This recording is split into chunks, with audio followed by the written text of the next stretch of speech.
Hello there, it's Dawn here, Dancing Dawn as everyone calls me, and I'm back doing another live. Let's just set you there. There we go. I've been away from YouTube for quite some time now through disability, but you'll hear about that further on in the story of my dance journey. So it was a long time ago where I started to write notes about this. I believe, yes, it's episode 6 of my dance journey. And I made some little notes back then. So I can't remember what I wrote, but at least I got my notes to do the next episode. So I remember where we're up to talking about my dance journey. And you can see I've edited the title to talking about more about my dance classes as a child. And I thought it would be very interesting to see how they compare with dance lessons today. So when you hear me talking about things in this live, do tell me if you go to dancing or you went to dance school, how that resembles or is totally different from what you know dance classes to be then or now. So I'm going to look at my notes. And the first thing I was going to talk about was the main hall. Now, the stage school I went to had different venues, and I was lucky enough to be in the main South London branch. But even then, I still went to some different venues around that area because the main branch, we could only use certain times because it was a British Legion hall, and that meant the school didn't own it in any shape or form and just rented it. So we had set lessons there, our main dance lessons, but then we had to go Saturday afternoon, for example, we had to change venues because we couldn't use it then because the British Legion would be using it. And this is a problem, I would guess, still today, particularly in England, maybe other places or not. If dance schools hire halls for dance lessons, it's very difficult to use them on Saturdays or Saturday afternoons because particularly if they're church halls, for example, then the venue would want them for sales, events, charity fundraising events, all sorts of things, and maybe even weddings or parties we'll want to set up. So that is something how they compare today. Now, I think there's far more dance teachers these days who own their own dance studio. I indeed have done that for a long time. So that is the way to go, not only because then you haven't got the regular costs going on of prices increasing, maybe hiring halls or other venues, but then it's your own. Don't get a mortgage out on it or anything like that, though, because if things don't go well for your classes, then you've obviously got that on your back. And a lot of teachers in old days and today still use their home and use rooms in there for dance, teaching dance. Now, I did that also. I actually took most of my house over for different dance studios. And obviously then you've got to have a changing room, you've got to have toilets for the children and the parents, waiting areas, maybe provide a little kitchenette area. So it does take up a lot of your property, particularly if you're going to have more than one class running at a time. So the best solution is to get your own dance studio if that's something affordable to you. So that's something that may have changed. So the main hall that we used, and a difference of today is there was a record player, yes, a record player up on the stage, and the dance teacher would be up on the stage teaching up there. It was very rare when I first started dancing for the teacher to come down onto the studio floor. Now, some teachers did come down, and in my time, they would have a stick and hit your legs, particularly in ballet. They like to have sticks and would hit your leg. A teacher would always tell you they had the stick to mark the rhythm of the music to keep you in time. But that stick was often used to hit your legs or slap your legs. So that's something I would assume is not happening these days? Again, tell me in the comments. So that was the main thing there, and it was a very high stage. It wasn't like a little platform, it was a proper high stage.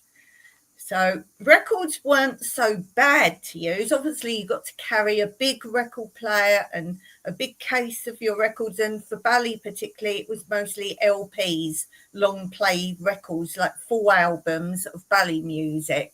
So that wasn't too bad. As I've said before, we had a pianist. We had more than one pianist, but a pianist would do those classes, and you would pay extra when the pianist was there. I think some ballet schools still use pianists, whether they use them all the time or just certain classes. But I wouldn't say that has dramatically changed. Now, obviously, then tapes came out, cassette tapes.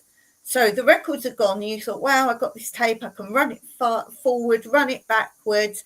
But originally, the tapes, cassette tapes, the players didn't have counters on.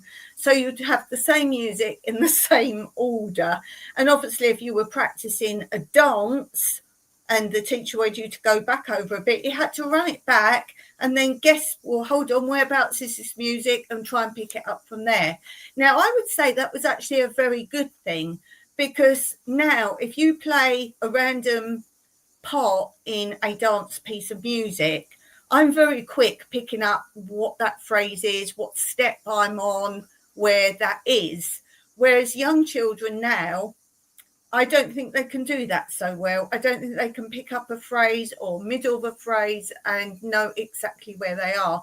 So that actually is a good learning curve, because you can easily, if you forget a dance on stage or something like that, not that we were ever allowed to do such things, but if you did, you were used to picking up a phrase and listening more to the music rather than just knowing the dance from start to finish. And if something happens with the playback of the music, some people would be absolutely lost. So I think that is a good thing, how classes used to be.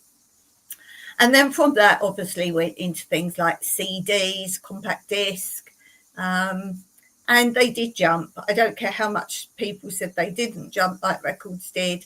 I found that they did. So that is a big change altogether.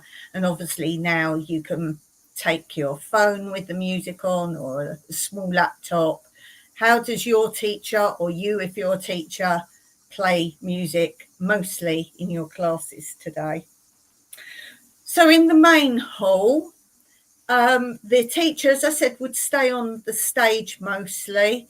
And then what she would do, the original owner and also the one who took over when the original owner died, they didn't dance. They never danced. So what they did with the younger pupils, they would pick two older pupils. I don't mean children. You had to be about, I'm going to say about 14 or so. You had to be a certain standard, and you were committed to being a helper. So you couldn't say, I can't come this week, or turn up late. You were there for two main purposes. One was to, if something went wrong with the children or they needed help, you could take them out, take them to the toilet or whatever if a parent wasn't there, because parents watched, and not through a window. In England, parents used to always watch the classes.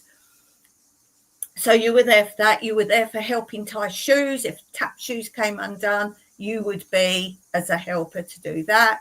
If you saw one child just couldn't pick up a certain step, you would just pull them aside and show them how to do it. So you was really a helper. The other main thing a helper would do was she would have one standing at the front of the hall, not on the stage, and one at the back of the hall, and both would have a chair, and you would do the bar work.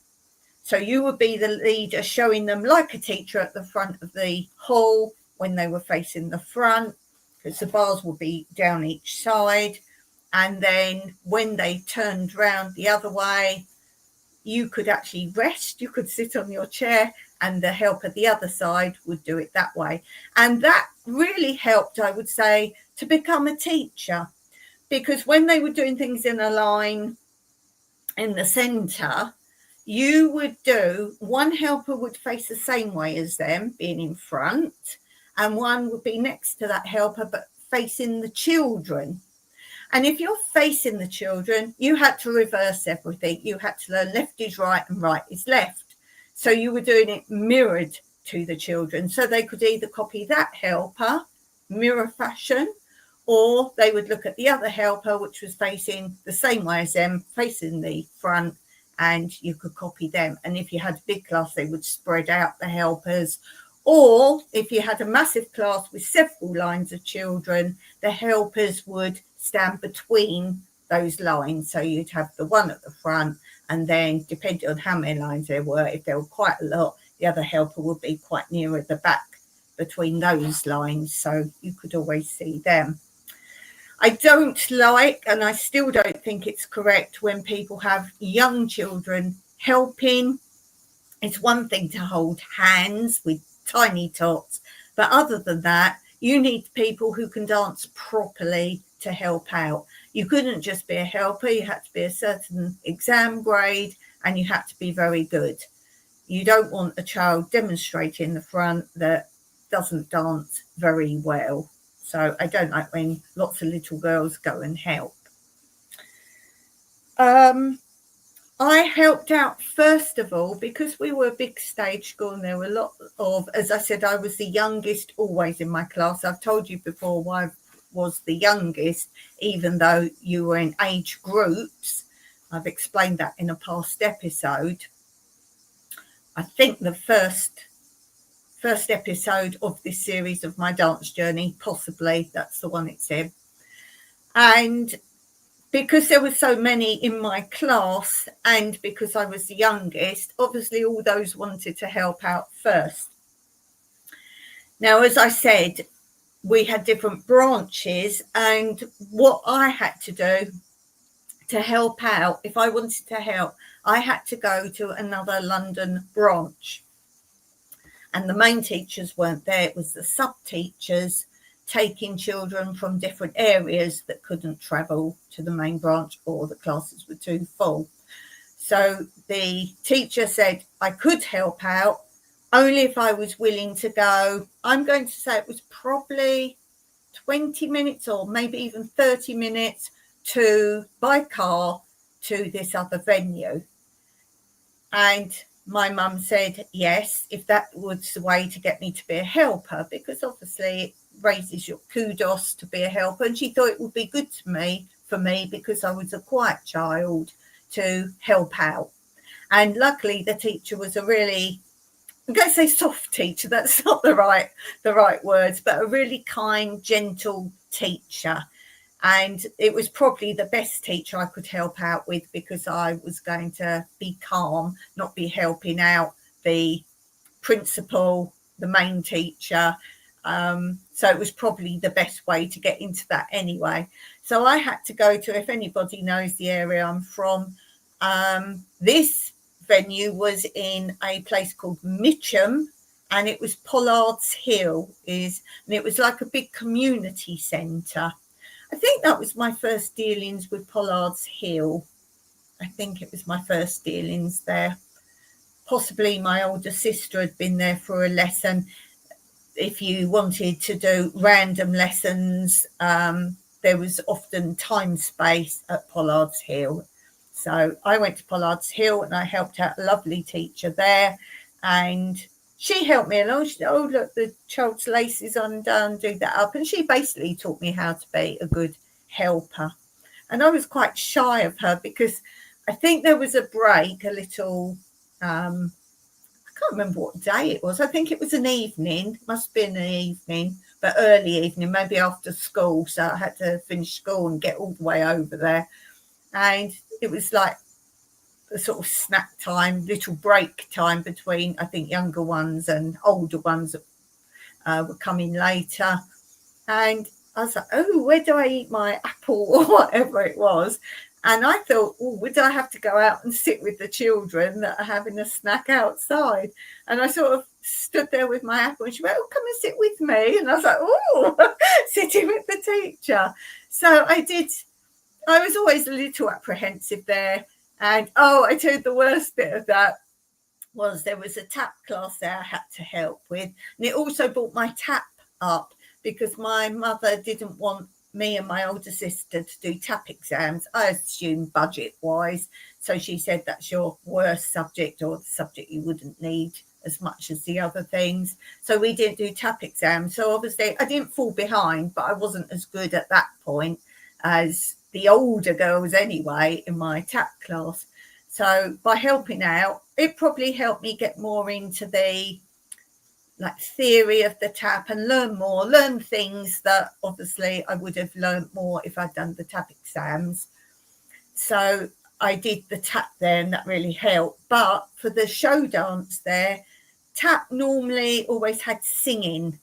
So you'd sing and tap dance and sing a bit more. No microphones. We were a professional stage school. So we had to sing live on a massive stage in London, and you would tap dance and sing, sometimes singing and tap dancing, sometimes singing, dance and sing again after you've done a big tap dance.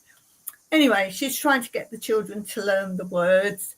And I think I wrote some words out for some of the children as well. So those were the days when you didn't get photocopies of songs you had to sing. You literally would stand there, and either your mums, if you were too young to quickly write out, or you would do it if you were older. The teacher would say, right, we're going to learn this song, and you all had to bring in pen and paper, and she would read it out, and it'd be like dictation. You would have to write it out. So I think I said to the teacher, she wanted to just hand them out. As I say, she was a really nice teacher. She wanted to just hand the songs out to the children. So I think I wrote some out for her. No photocopying in those days, no typing it out on the computer. These things didn't exist.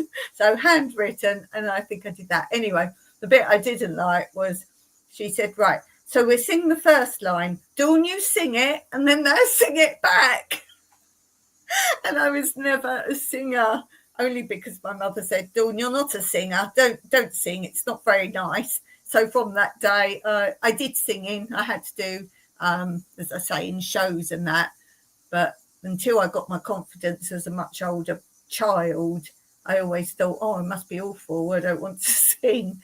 But anyway, she said, right, Dawn, you sing a bit, and then they'll sing it back to you. And that was helping them learn it in the class. And I was like, even then in my head, I was like, you don't want to sing it. You're making me do it. And she knew me very well. Hey, perhaps she thought that would do me good. But no, that was probably the worst time I had helping out. And you had to wear your uniform. We had a uniform in stage school, which I talked about in the last episode. So if you want to know what we wore. What else? Lesson order. The concept of, let's say, a ballet lesson would be you'd warm yourself up before the lesson. That wasn't anything to do with the lesson. It's such a waste of time when you do warm-ups within your lesson. So I always made my older students, I said, you get here half an hour before your lesson because your lesson has practically started, because you should be warming up. We had a big area outside the dance studio, and you've got half an hour to warm up. I said, I will put my head out and check you're out there and you are warming up. So that was that. But you do a warm up. Ballet, you do all your bar work. Then you're going to the centre, much like the exam setup. You do arms. Then you would do port de bras. Then you would do a dodge. If you don't know what these things are, check my ballet videos, my ballet playlist. Then you would do steps. Then we didn't do exam work in our normal class. If you did exams, that was a separate class completely. But we would do this format. And then you would normally do a dance. Now, if we had a show coming up, it would be a show dance, doing that. If it was between shows, you would do practice dance. Now, I've talked about that in a previous video as well, practice dance, and the funny story about the practice dances. So practice dance. And then if a show was coming up, or the repeat show, which I've talked about before, then you would obviously do that as well. And that was the format. If you were older, the bar exercises, for example, would be different every time. So it was to get you to learn. When you do higher exams, the examiner just tells you, I want one of this and two of this, demi-plie in first, followed by rise, dégagé to fifth, a full plie in fifth, demi-détourné, and so on and so forth. So it was to get you used to doing that. It wasn't a set routine. As I say, that was for exam classes, which were completely separate. A story, I have touched on this before, how I've been abandoned on more than one occasion at my dance classes. I've talked about that, so again, you'll have to watch previous episodes. But one time, my parents didn't come and pick me up. My dad drove, my mum didn't. Mostly, as I was older, just dad came, but for some reason, mum used to come sometimes not, depended on if they were going shopping before or after. One time they didn't turn up, and I have talked about this, but basically hours later, dad turned up and mum had broken her toe in the house, and he'd taken her up to the hospital.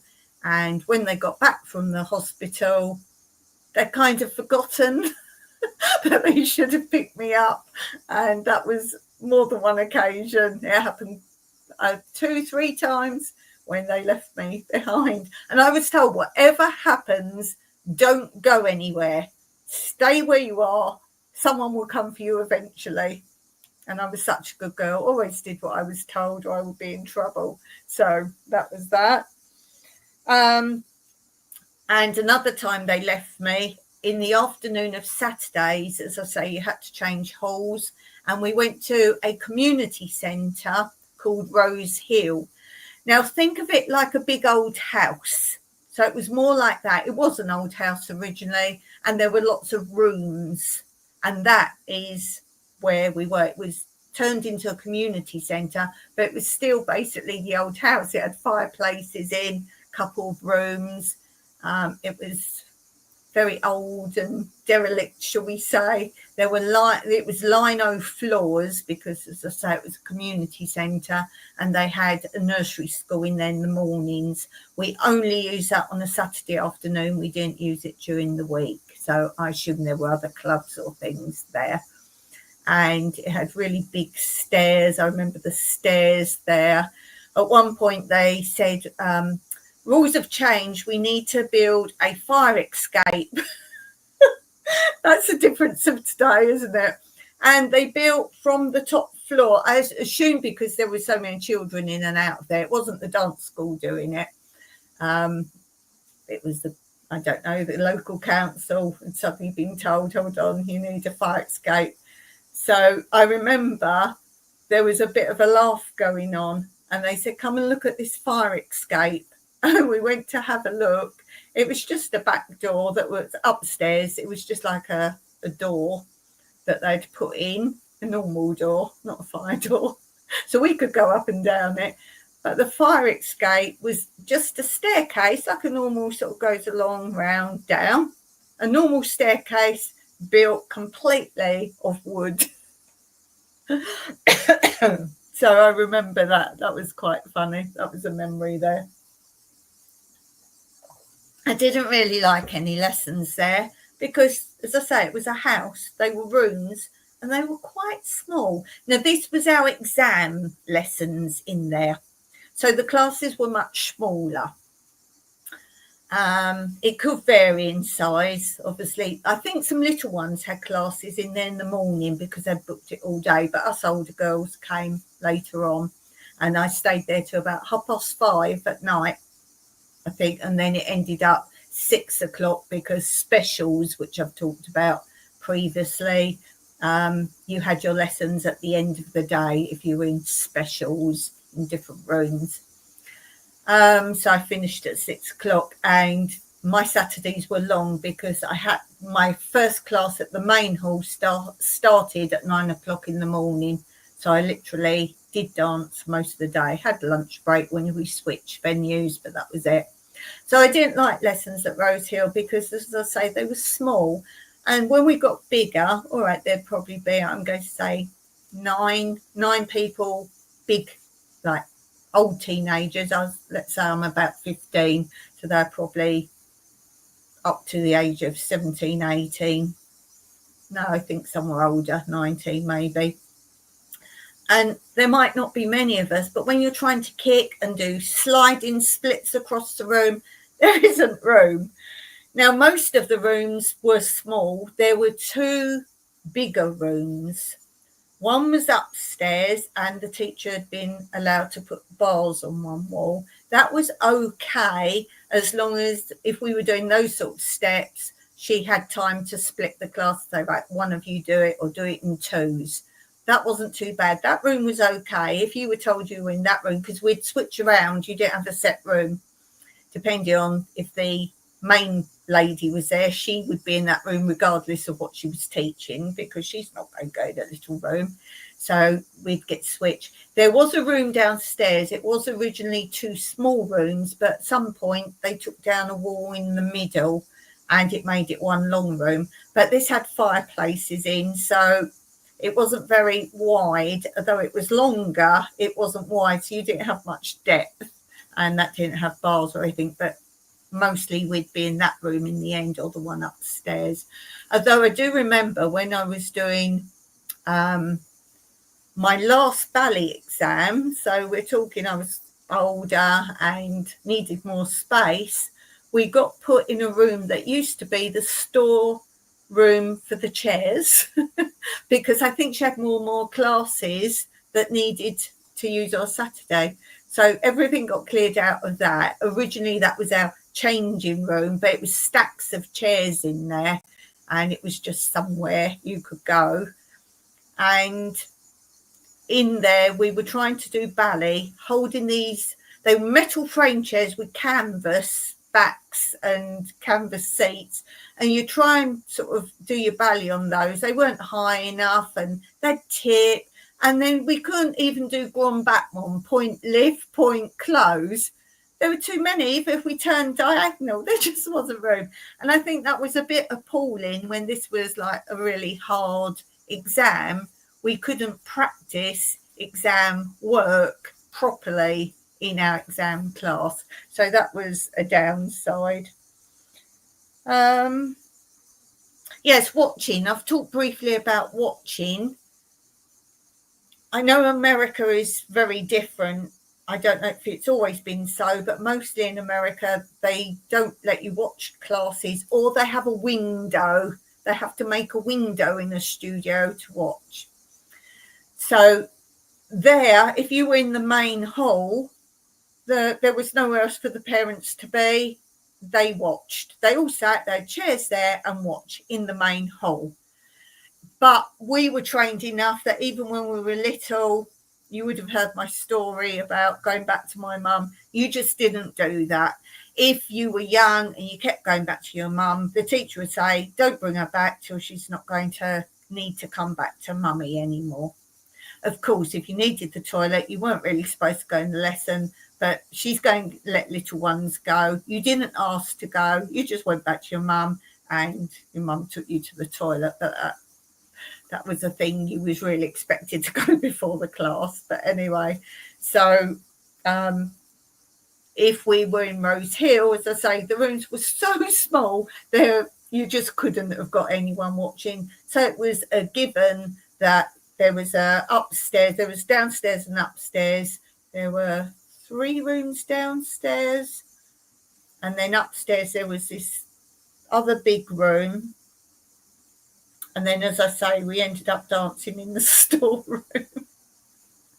There was a hall there. I've talked about the hall, but again, being a community centre, I had my very first tap lessons in that hall, but I never remember using it ever again. I think the community wanted the hall in the morning to set up their jumble sales and all that. So upstairs there would be a big landing and the mums would sit there. And then in the end, on this landing, they built a big walk-in cupboard where the chairs eventually got put in there. I wonder if our principal paid for that, because she was very good at donating to the venues we used and the community, and Chelsea Pensioners, that was a big one, and different children's charities, because I've always done that. Any charity money I've done for dancing, any shows or anything, I've always given it to any form of disabled children or sick children, because we can dance, they might not be able to, so that's where we give the money to. So I wonder if she paid for this so we could use these rooms a bit better.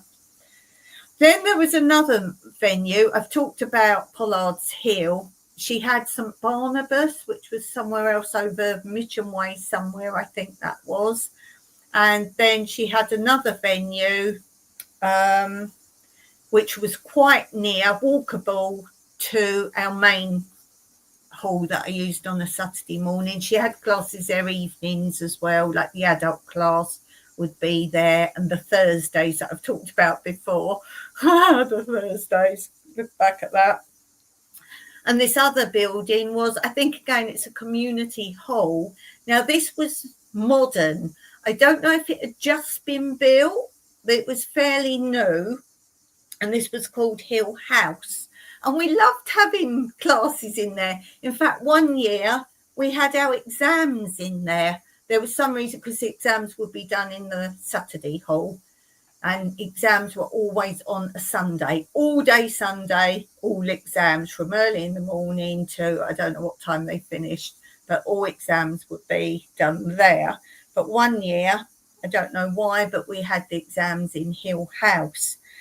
And that was lovely. I liked that venue. The floor wasn't right, though. It was, I'm going to say, one part was like ceramic tiles. It wasn't quite that, but it was more tiley than not. But we like clicky clacking on the tiles.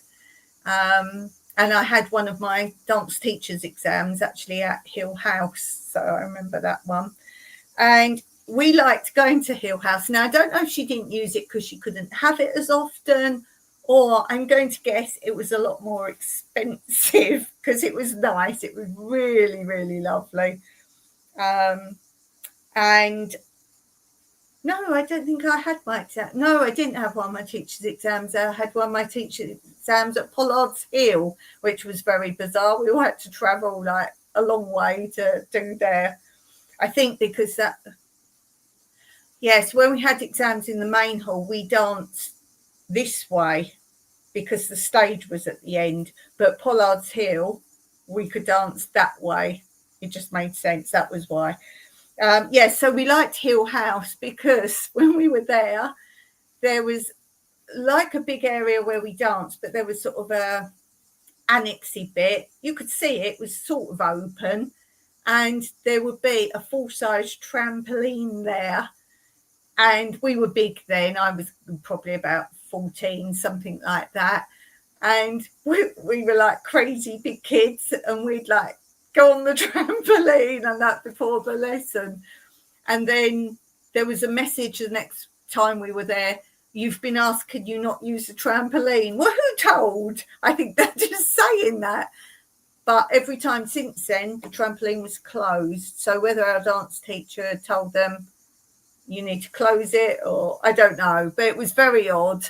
Can you not use the trampoline? Did someone come in and see it?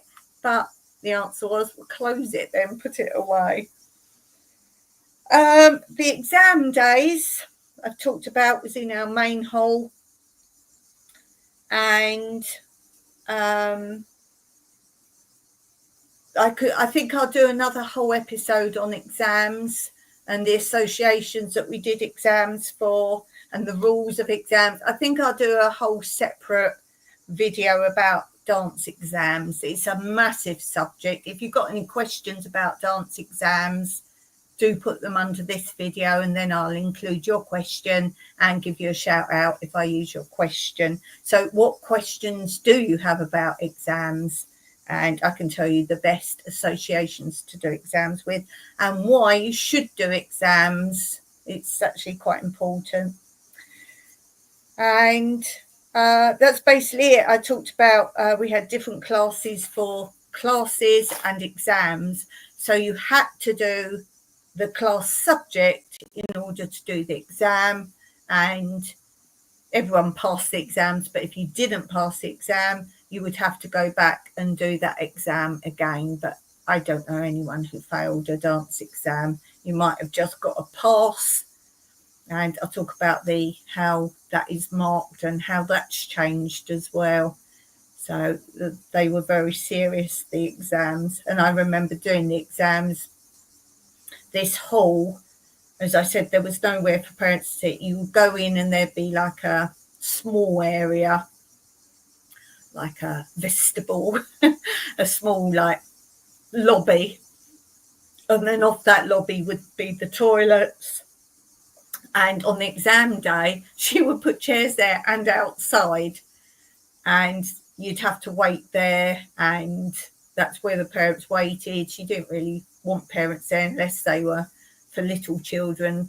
And then she would be in the kitchen, which was a long corridor after this lobby bit sideways, and the teacher would be in there, and they would peep through the serving hatch and watch the exams, which you're not allowed to watch exams. If you have any glass doors or little bits of glass in the doors, you have to cover them up. But they used to peep. And so you wasn't allowed to go to the teacher until it was the exam before you had gone in. And then you'd go there and collect your papers, and she would just check you that you was everything right. If you wasn't right, you couldn't take the exam. You couldn't enter the exam room. And things to that. You don't wear jewellery, don't wear nail varnish, don't wear makeup unless it's a medal in your character. You don't wear costumes unless it's the same. It was dance uniform, and you didn't get the results until, I'm going to say, a good few weeks later. So I used to be nervous doing exams. As I say, I was a very shy, quiet child, and I still don't like waiting. I don't know whether it stemmed from that or that was just waiting as well for exams.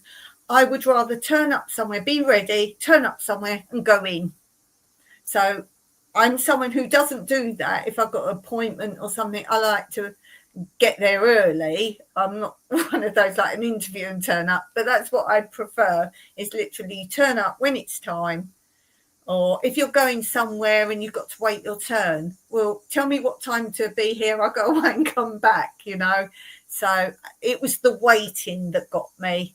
And my mum said I was always yawning before an exam. With that, she said it was nerves. But if you know anything, yawning is trying to take in oxygen. So it was actually to calm and breathe. But she always said, oh, that's nervous. You're nervous. I wouldn't say I was nervous as in scared to go in. I was apprehensive, always apprehensive. And I think that's why it helped when I was a teacher, that I have done always for my pupils exam practice day, and I make that compulsory. So it's exactly a week before the exam. I tell the children, although I'm going to be in there and the examiner isn't, you treat it as if it is the actual exam. That also gets the parents prepared, and they can't say, oh, sorry, the costume's not finished, but it'd be finished by the exam. Well, I'm sorry. I think that's very disrespectful, very disrespectful. So everything has to be right, much the same as a show rehearsal. So I have a practice a week before. Children who haven't been to my venue, they've been to other venues of mine, but not my main venue. They get to come in. I space them out, show them, right, you'll be there. You'll look at that, you're in front of that, and you're in front of that. They get the whole procedure. And I always felt with my exams, although we had the separate lessons for exams, I don't recall there was ever a time when the teacher would say, right, this is the bar work, this is the first exercise you'll show. This is the second. We would just do, right, today we do practice tondus on the bar, and we'd learn that. There was no point that I recall any time where we knew when we went in the exact order and what was expected. And I think that's why I was apprehensive. I don't recall we'd ever done, not even a run through of the exam, but to say, right, you'll do this first, and these are the words you must learn. We did actually, we had theory written down. I had to write that down. But I tell my pupils, you can be asked between 3 and 4 questions each. If she asks, what does tondu mean? Put your hand up. But if she says, number 1, what does tondu mean? Don't put your hand up. She's asking number 1. So always be prepared. I just didn't feel like I knew I would go in. This would happen in this order.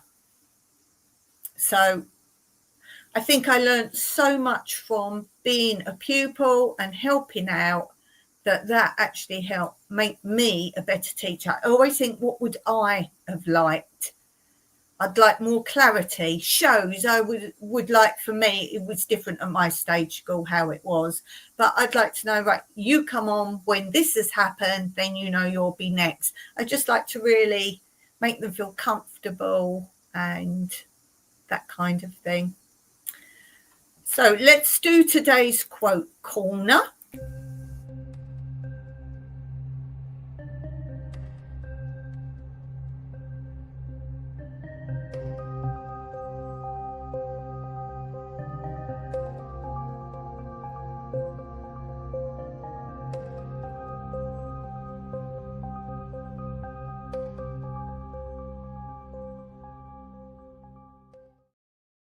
And as I say, I'd love to see your comments in the comment under this.